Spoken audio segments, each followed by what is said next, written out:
This is problem 6-56. It is on page 318, and I'll read it to begin. Refrigerant R134A enters the condenser of a residential heat pump at 800 kilopascals, 35 degrees Celsius. And let's write some of this down as we go. I've gone ahead and drawn the figure up here on the board and added some state numbers. If it enters the compressor, then that means, enters the condenser. The condenser's up here. So if it enters that, what that means is that the pressure at state 1 is 800 kilopascals, because I've called it state 1. Understand, from the exit of the compressor to the entrance of the condenser is all the same state. And 35 degrees Celsius, so that's the temperature at state 1. At a rate of, so this is a mass flow rate, 0.018 kilograms per second. Okay. Leaves at 800 kilopascals as a saturated liquid, so that is state 2. So the pressure in state 2 is also 800 kilopascals. Now, is that realistic? Well, the idea here is that the condenser is just a heat exchanger. If you go outside, if you have a heat pump in your home, you can go outside and look and find it's almost guaranteed to be an air source heat pump. I've had one student so far in the class that had a geothermal heat pump. But for most of you, if you have a heat pump, your condenser unit will sit outside. And the condenser is actually the thinned thing that's around it. Okay? Turns out the compressor itself usually sits in the middle of that. And so you can see both, if you look down inside through the fan at the top, usually they're set up vertically, you can see the compressor also. So you can see both of these devices, they're usually in your outdoor unit. Okay? Now, whether the expansion valve is indoor or outdoor depends on if your system's operating as an air conditioner or as a heat pump. Of course, this time of year in the Ohio Valley, that's sort of a coin flip, right? One day it's a heat pump, the next day it's AC. You never know what's coming next. Anyway, there are actually two expansion valves on a heat pump. One is in the condenser unit for expansion. The other is in the indoor unit. And depending on whether you're in heating or cooling mode, one is used and the other one is not. Anyway, the point is that the condenser is basically a long pipe, at least as far as the refrigerant is concerned. And so the pressure drop through that long pipe is negligible by comparison to the pressure drop across the expansion valve or the pressure rise across the compressor. And that's why we'll always start off idealizing the pressure across any heat exchanger as being the same pressure. Okay, so that's why your author has given us 800 kilopascals for both of those points. The compressor consumes 1.2 kilowatts. In other words, there's the power flow rate of work going into the compressor. We're supposed to determine the coefficient of performance. So part A, what is the coefficient of performance? And understand this is a heat pump. And then B, we're supposed to find the rate of heat absorption from the outdoor air. What would that be? I've already drawn it up here. So what symbol would that be? Why would we care? QL. Q.L. Why would we care about Q.L? I mean, isn't Q.H the point? Isn't that why we build a heat pump? To heat up the indoors? Why would we care about Q.L? Is there such a thing as free energy? No. Actually, there is. There's a lot of thermal energy outdoors that you can take advantage of. This number would tell us how much free energy we're collecting from outside. Does that make sense? It's a practical place to pick it up. Now, if the coefficient of performance is 1, what would that mean? Well, that would mean we pay for a unit of work, right, and get 1 unit of heat, right? We would get no heat from the outdoors. That's probably not going to happen unless the outdoor temperature is very low. If the coefficient of performance were 2, what that would mean is we would pay for 1.2 kilowatts, get 1.2 kilowatts from the outdoors, and put 2.4 kilowatts into the home. Okay, that's what a coefficient of performance of 2 would mean. So the first thing we need to do is calculate the coefficient of performance. How will we do that? Well, the coefficient of performance of the heat pump is desired output over required input. Okay? We already know this. We're looking for this, so we better somehow get this. How could we calculate that? Well, notice they told us one more piece of information that I did not write down. They told us that the refrigerant is a saturated liquid after the condenser. How can I write that down? X equals 0. X2 is 0. It's a saturated liquid. And remember, this is an R134A system. Okay, it turns out R134A is actually not used most of the time in heat pump systems. What's used is R22, or more modern systems, or I want to say 134A. What is that I've got? 420. No, R410A. 410A, that's what's used. That's what's in my system at home. Anyway, so R134A is more commonly used in your car, but you could actually use it as a refrigerant for your home if you design the system properly. So let's figure out Q.H. What would it be? Well, the heat transfer rate into the home would just be equal to the heat loss rate of the refrigerant. Do you see what's happening? The refrigerant has a significant amount of energy here. It must have less here. How much does it have? Well, let's look up the enthalpy of R134A, because understand, there's flow energy as well as thermal energy coming in here, and flow energy as well as thermal energy leaving here. So let's go look up the R134A tables. Will be in metric units. So it's the first appendix. Look up the enthalpy of R134A at 800 kilopascals, 35 degrees Celsius. Is it in the saturation region? How do you know? Well, you go to the saturation tables and either look up 35 degrees Celsius or look up 800 kilopascals and see if it matches. So somebody that's gone to one of those tables, tell me what you found. The saturated temperature is 31.31. So if you look up 800 kilopascals, you said the saturation temperature is 31.31. Yes. Our temperature is above that. What does that mean about the state of this refrigerant? It's superheated, right? It's not saturated, because if it were at 31.31 degrees Celsius and 800 kilopascals, it would be saturated. We can do the same thing by going to the temperature table.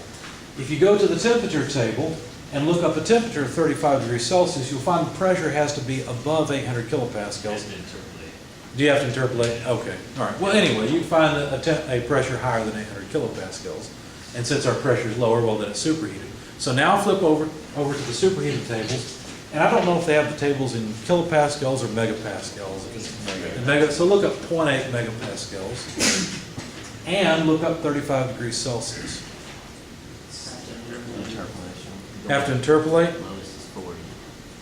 Lowest? Lowest is 31.31 because it's saturated. Yeah, yeah. Okay, and then the 40 is the next data point? Yeah. Yes. Okay, I wrote down 271.22. I must have interpolated it, but let's verify that. How would you interpolate on this? What would you do? You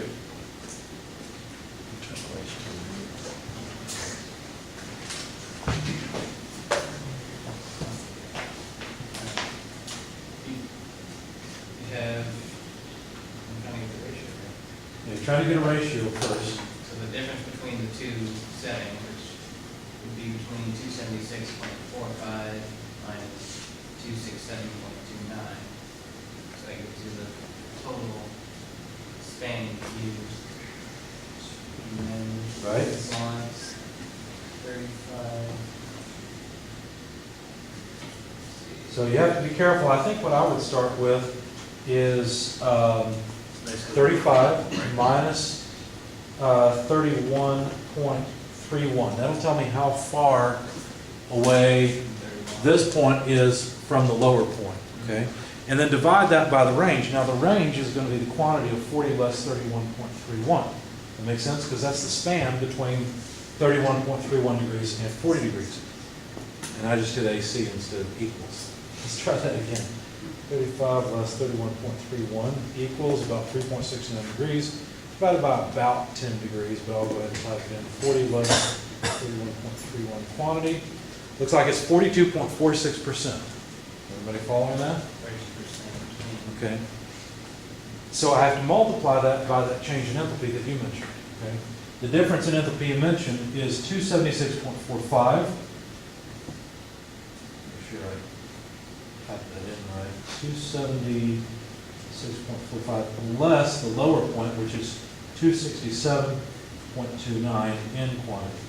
So it looks like it's 3.889 kilojoules per kilogram above the 276.29. So I've got 271.18. Sorry? You said above 276. I'm sorry, I meant above 267. Yes, you're right there. Okay, so it's close. I probably used the old edition numbers, so let's fix it. Let's fix it. Move this coefficient of performance over. So this would be kilojoules per kilogram. That's how much energy per unit mass that the R134A had when it came into the condenser. When it left, how much enthalpy did it have? Just had HF, because it's saturated liquid, right? So now let's go back to the saturated tables, look up 800 kilopascals. What is HF?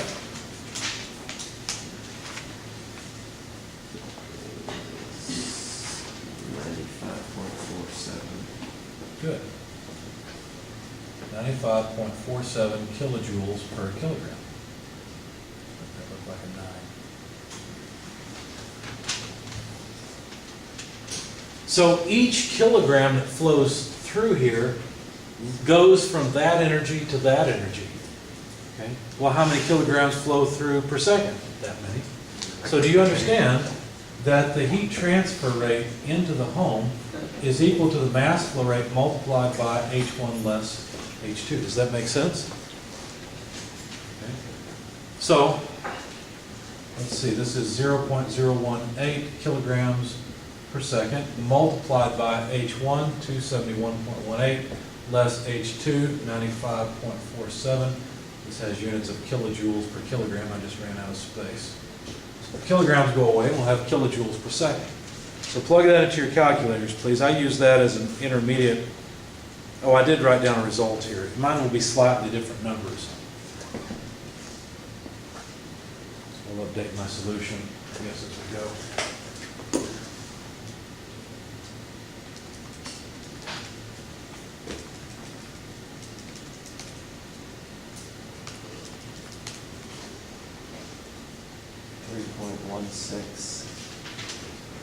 One more decimal place, please.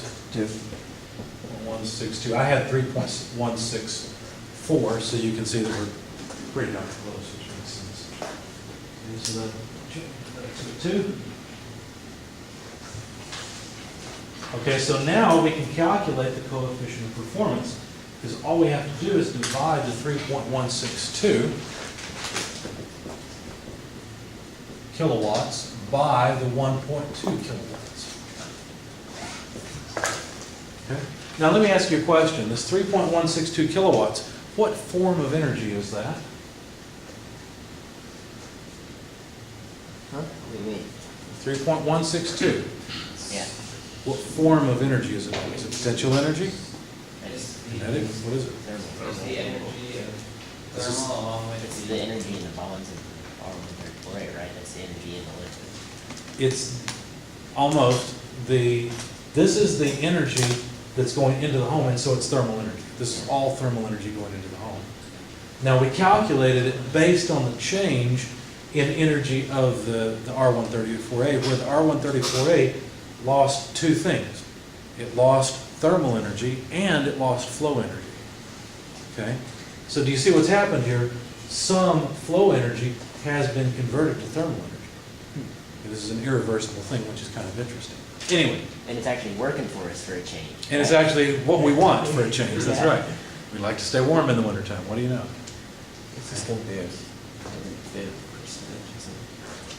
Well, it's not really a percentage, that's why we call it a coefficient of performance, because it's going to be greater than 100%. Because it's not like we're getting efficiency greater than 100%, it's just that it doesn't take as much energy to move a larger amount of energy into the home, right? In fact, we'll compute that in just a minute. What ratio do we get here? 3.162 over 1.2. What do we got? 2.65 is what I got. 2.65? Okay. So there's the coefficient of performance of this system. And let's see. Yeah, that would be slightly larger than what I have, which makes sense. No, wait a second. Should be smaller. 2.635. 635, yeah, that makes more sense. Okay, so the 2.635, I probably just wrote it down wrong. Okay. Now, what is this thing? Well, we'll discuss it in just a minute. Let's calculate Q dot L. Do you see how if we were to draw a system boundary around this heat pump, we have energy flowing in here and energy flowing out here? And so the difference between those two must be this energy flow. In other words, the power in plus the thermal power in equals the thermal power out. Okay? So Q dot L would be equal to Q dot H less W dot N. So now we just need to take the difference between those two numbers, the 3.162 less 1.2, and this will be in kilowatts, of course. So what do we get? I'll write it over here.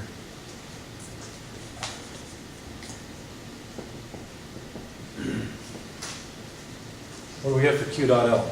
1.962. 1.962. Anyone second that? Yeah. All right. So look, we paid for 1.2 kilowatts to move 1.962 kilowatts. Sounds like a good deal to me, right? I went down to the store and I gave them a $100 bill. They gave me back, well, I gave them $120. They gave me back the $120 and they gave me $196.20.